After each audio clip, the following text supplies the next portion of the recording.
एक गांव में एक किसान रहता था। उसके 4 बेटे थे। किसान मेहनती था, लेकिन उसके चारों बेटे आलसी थे। किसान उन्हें समझाया करता, पर उनमें कोई असर नहीं होता।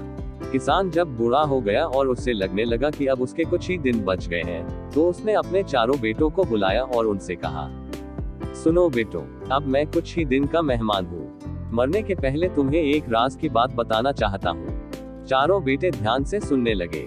किसान ने आगे कहा, अपने खेत में अपार धन गड़ा हुआ है। मेरे मरने के बाद तुम खेत को गहराई तक खोदना, तुम्हें धन मिल जाएगा। तुम लोग आराम का जीवन बिताना। चारों बेटे खुश हो गए। उन्हें लगा कि अब उन्हें सारी जिंदगी काम नहीं करना पड़ेगा। कुछ दिनों बाद किसान की मृत्यु हो गई। उसका अंतिम संस्कार करने के बाद चारों बेटे खेत में जाकर खुदाई करने लगे। कई दिनों तक खेत खोदने के बाद भी उन्हें कुछ नहीं मिला।